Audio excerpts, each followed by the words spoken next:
yang hari ini? Nah, pada hari ini kita akan membahas mengenai materi hidrosfer. Dan pada kesempatan kali ini, kita akan membahas hidrosfer khususnya pada materi perairan darat. Silahkan disimak penjelasan materinya berikut ini.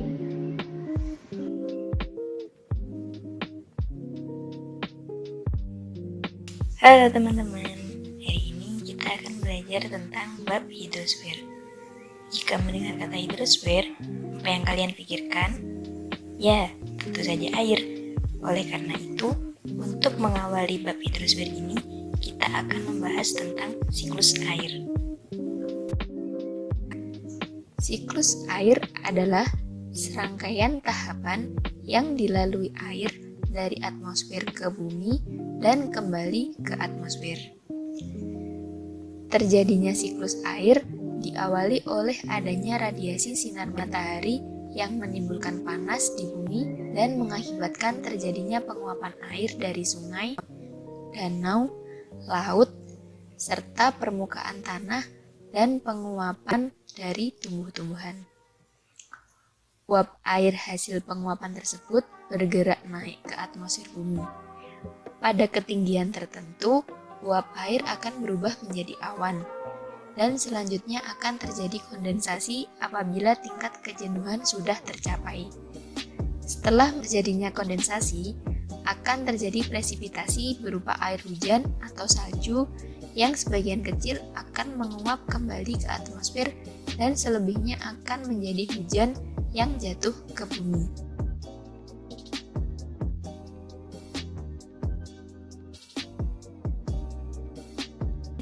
Nah, dari penjelasan sebelumnya, kita tahu bahwa ada beberapa proses yang terjadi di dalam siklus air.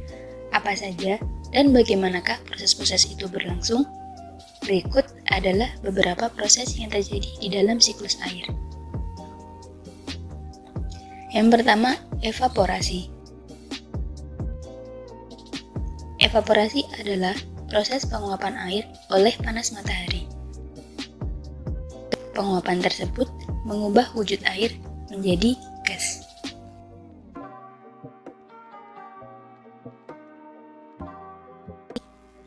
Yang kedua, sublimasi.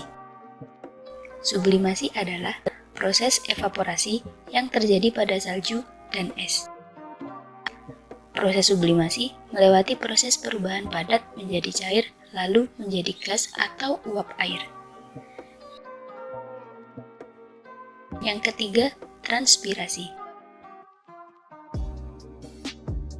Transpirasi adalah proses penguapan dari tumbuh-tumbuhan melalui stomata atau mulut daun. Yang keempat, evapotranspirasi. Evapotranspirasi adalah gabungan dari evaporasi dan transpirasi. Evapotranspirasi ditentukan oleh faktor intensitas penyinaran matahari, kecepatan angin, luas daun, temperatur, dan tekanan udara. Yang kelima, kondensasi. Kondensasi adalah proses perubahan wujud uap air menjadi awan, kemudian menjadi tetesan air yang cair karena pendinginan. Yang keenam, adveksi. Adveksi adalah proses gerakan air secara horizontal dalam bentuk padat, cair, dan uap melalui atmosfer karena perbedaan tekanan udara. Yang ketujuh, presipitasi. Presipitasi adalah proses ketika uap air yang terkondensasi jatuh ke permukaan bumi sebagai hujan.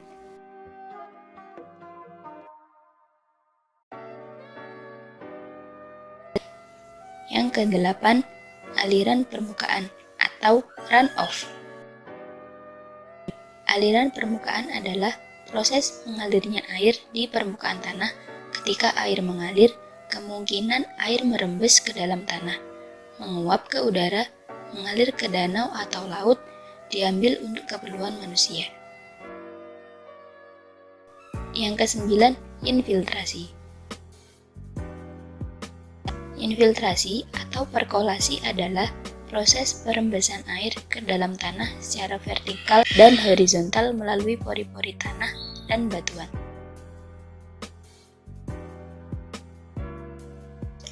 Tahukah kamu bahwa siklus air dibagi menjadi 3 macam? Berikut adalah macam-macam siklus air. Yang pertama, siklus pendek. Diawali dengan air laut menguap menjadi uap gas karena panas matahari, terjadi kondensasi, dan pembentukan awan, dan akhirnya turun hujan di permukaan laut.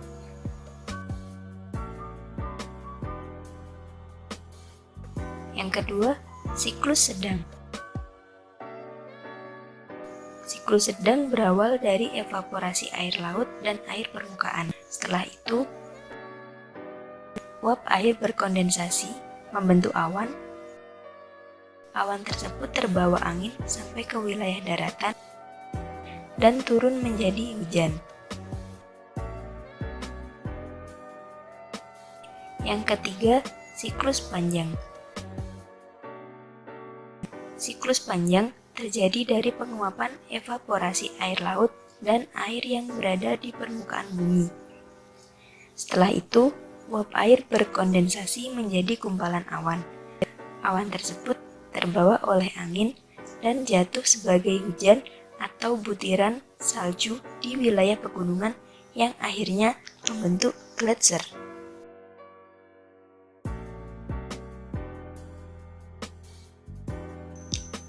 Nah, selanjutnya pembahasan mengenai perairan darat. Di dalam sumber perairan darat ini ada beberapa topik yang dibahas, yaitu air tanah dan air permukaan. Berikut adalah penjelasannya. Air tanah adalah air yang bergerak di dalam tanah dan menempati pori-pori atau celah retakan batuan di dalam tanah. Sumber air tanah berasal dari resapan air hujan ke dalam tanah atau infiltrasi.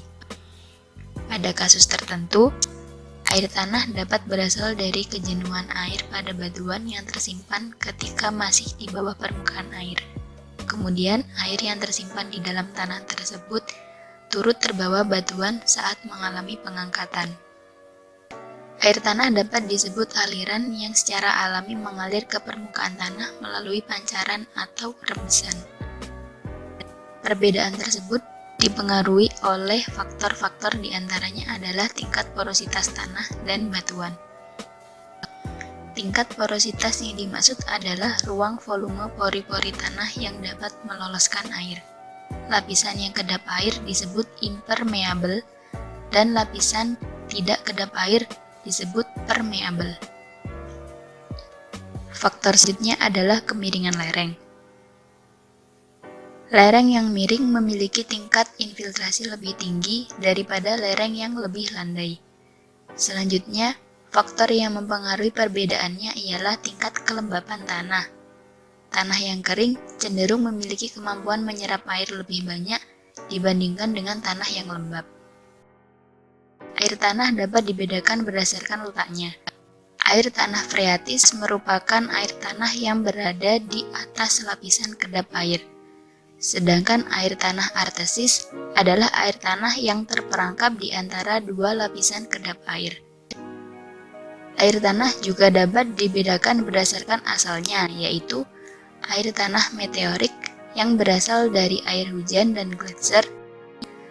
Air tanah tubir adalah air tanah yang berasal dari dalam perut bumi.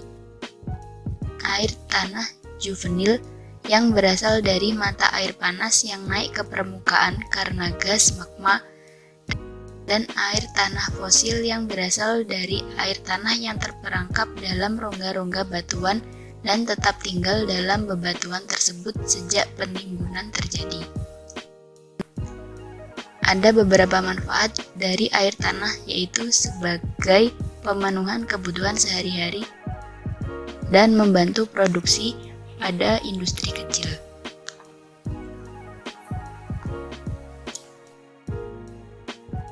Bagaimana teman-teman? Apakah kalian sudah paham mengenai penjelasan tadi? Nah, berdasarkan penjelasan tadi dapat kita ketahui mengenai siklus air dan air tanah serta pemanfaatannya dalam kehidupan sehari-hari. Untuk materi selanjutnya, silakan disimak penjelasan berikut ini.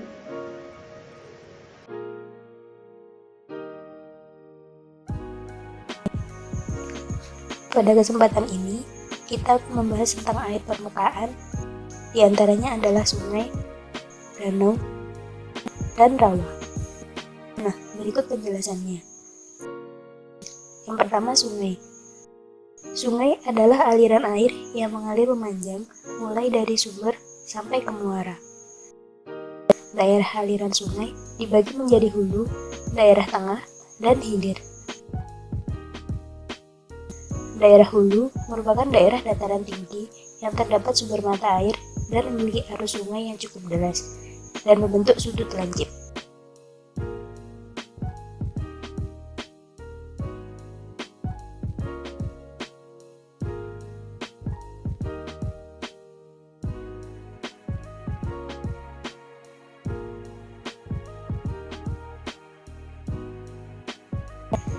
Selanjutnya adalah daerah tengah yang memiliki ketinggian sedikit lebih rendah daripada daerah hulu yang merupakan pertemuan dengan sungai kecil.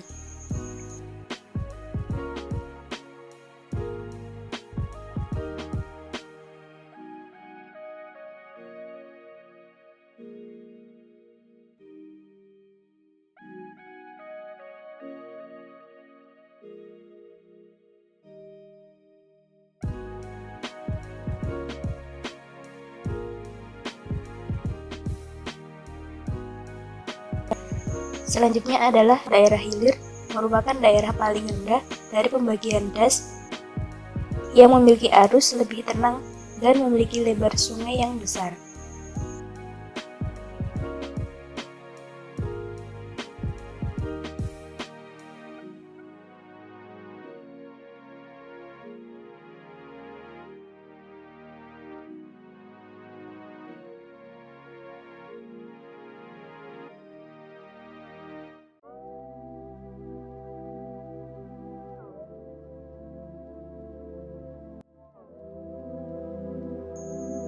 Sungai berdasarkan sumber airnya meliputi sungai hujan, gletser, dan campuran.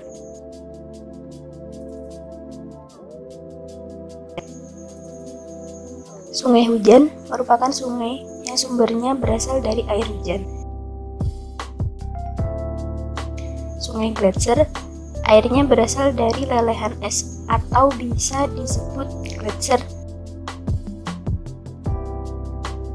Dan terakhir adalah sungai campuran yang merupakan sungai gletser yang bercampur dengan air hujan.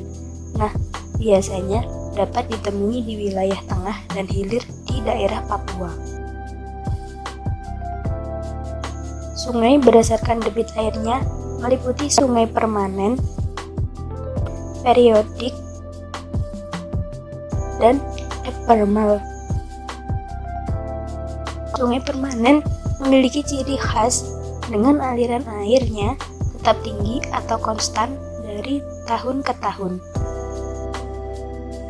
Sungai periodik memiliki debit air yang cukup sama dengan sungai permanen. Jika memasuki musim tertentu, misal pada musim penghujan, sungai akan mengalami peningkatan debit air dan pada musim kemarau akan mengalami penurunan debit air. Sungai ephemeral adalah sungai yang terjadi hanya pada saat terjadi hujan dan setelah hujan reda, aliran sungai pun ikut berhenti. Selanjutnya adalah sungai berdasarkan pembagian tipe kedalaman sungai, arah sungai, dan sifat integrasinya meliputi konsekuen, subsekuen, obsekuen, dan resekuen. Pembahasan selanjutnya adalah tentang pola aliran sungai. Pola aliran sungai diantaranya adalah dendritik, rektangular, trelis, radial, sentripetal, dan radial sentrifugal. Dari penjelasan tersebut, kita tahu bahwa sungai memiliki banyak variasi tergantung dari karakteristik masing-masing sungai. Selain itu, sungai juga memiliki banyak manfaat. Di antaranya adalah yang pertama sebagai sumber irigasi, khususnya untuk suplai air ke wilayah persawahan. Yang kedua, sebagai sumber mata air untuk kegiatan mencuci, mandi, dan untuk konsumsi air minum. Namun, sangat disayangkan pada saat ini sangat kurang sekali sungai yang layak konsumsi. Yang ketiga adalah untuk sarana pelestarian ikan, khususnya ikan air tawar, dan sebagai sarana lokasi pariwisata.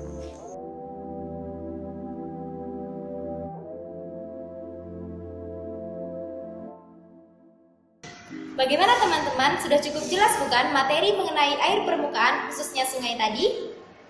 Oh ya, setelah penjelasan tadi, kalian tahu nggak pemanfaatan air sungai dalam kehidupan sehari-hari?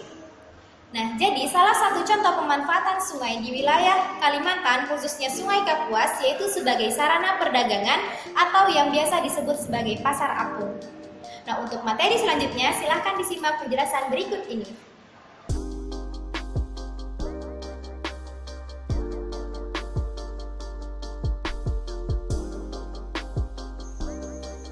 Pada pembahasan dalam materi air permukaan selanjutnya adalah danau. Berdasarkan proses pembentukannya, danau dibagi menjadi dua, yaitu pembentukan disebabkan oleh tenaga endogen dan pembentukan tenaga eksogen. Pembentukan oleh tenaga endogen contohnya adalah danau vulkanik, tektonik,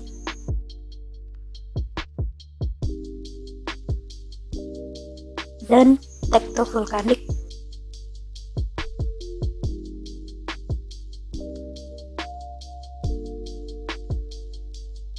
Dolin merupakan salah satu danau yang terbentuk karena aktivitas eksogen. Pembentukan danau oleh tenaga eksogen adalah berupa dari pengikisan dan pengendapan di wilayah daerah karst. Danau adalah salah satu sumber daya air yang dapat dimanfaatkan oleh manusia untuk memenuhi kebutuhan sehari-harinya. Di antaranya adalah yang pertama, sebagai persediaan air bersih pada saat musim kemarau tiba. Yang kedua adalah sebagai pembangkit listrik tenaga air. Yang ketiga, sebagai sarana irigasi yang dimanfaatkan warga sekitar untuk memenuhi kebutuhan air di lahan pertanian. Yang keempat adalah sebagai budidaya perikanan darat. Yang kelima adalah sebagai sarana rekreasi dan sebagai sarana penelitian dan pendidikan untuk melakukan studi.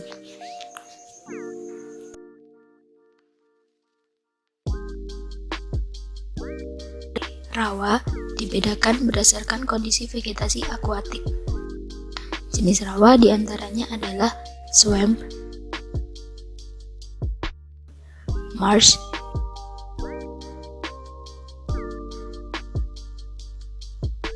dan fens.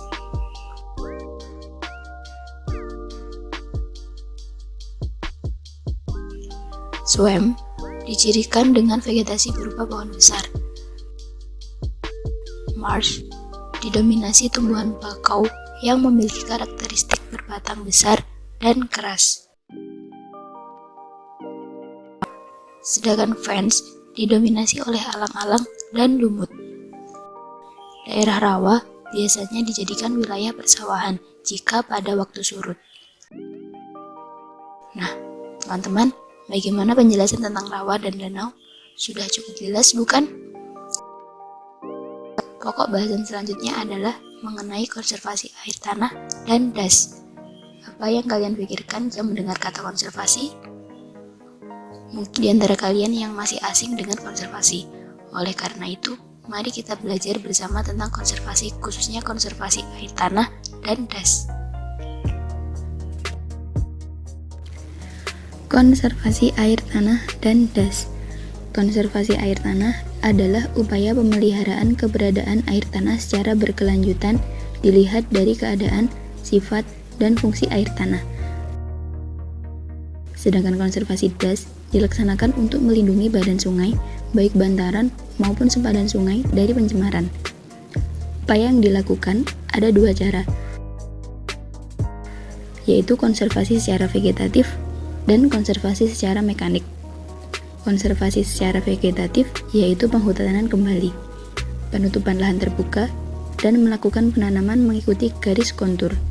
Sedangkan konservasi secara mekanik yaitu pembuatan saluran air, terasering di lereng curam, dan membuat sumur resapan.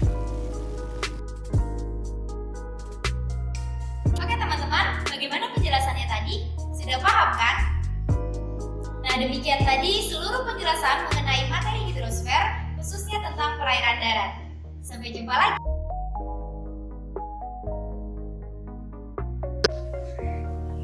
Sebelum berakhir materi, ada beberapa pertanyaan untuk dijawab. Selamat mengerjakan.